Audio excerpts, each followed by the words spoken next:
கலை அறக்கட்டளை நிறுவனர் ஸ்ரீ ஸ்ரீ ரவிசங்கர் குருஜி திருக்கடையூர் அமிர்தகடேஸ்வரர் ஆலயத்திற்கு வருகை தந்துள்ளார். 70வது வயதை முன்னிட்டு சுவாமி அம்பாளுக்கு மிருத்யுஞ்சய ஜபம் ருத்ர பாராயணம் செய்து சுவாமி அம்பாள் சன்னதியில் வழிபாடு செய்தார். மயிலாடுதுறை மாவட்டம் திருக்கடையூரில் உலக புகழ்பெற்ற ஸ்ரீ அபிராமி உடனாகிய ஸ்ரீ அமிர்தகடேஸ்வரர் ஆலயம் உள்ளது.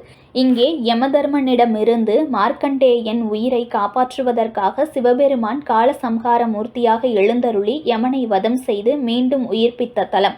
பல்வேறு சிறப்புகளை உடைய இவ்வாலயத்தில் ஆயுள் விருத்தி வேண்டி 60 வயதில் சஷ்டியப்த பூர்த்தி, 70 வயதில் பீமரத சாந்தி, 80 வயதில் சதாபிஷேகம், 100 வயதில் கனகாபிஷேகம், 100 வயதிற்கு மேல் பூரணாபிஷேகம் உள்ளிட்ட திருமணங்கள் யாகம் செய்து சுவாமி அம்பாளை வழிபட்டால் பூரண ஆயுள் விருத்தி கிடைக்கும் என்பது ஐதீகம் என்பதால் தினந்தோறும் வருடம் 365 நாட்களும் வயது முதிர்ந்த தம்பதிகளில் திருமணங்கள் மற்றும் ஆயுள் விருத்தி வேண்டி யாகங்கள் நடைபெற்று வருகிறது.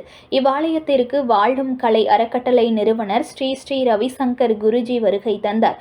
கோவில் நிர்வாகம் சார்பில் பூரண கும்ப மரியாதையுடன் வரவேற்பு அளிக்கப்பட்டது.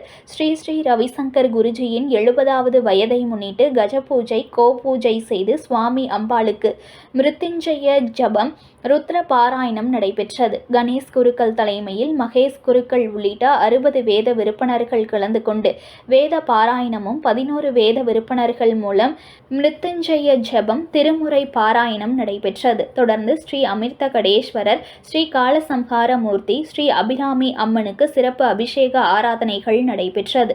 இதில் கலந்து கொண்டு ஸ்ரீ ஸ்ரீ ரவிசங்கர் குருஜி சிறப்பு தரிசனம் மேற்கொண்டார். இதில் குருஜியின் சகோதரி பானுமதியும் அவரது கணவர் நரசிம்மன், யதார்த்த ஜோதிடர் செல்வி, திருப்பணி திலகம் மகாலட்சுமி உள்ளிட்ட பலர் கலந்து கொண்டனர்.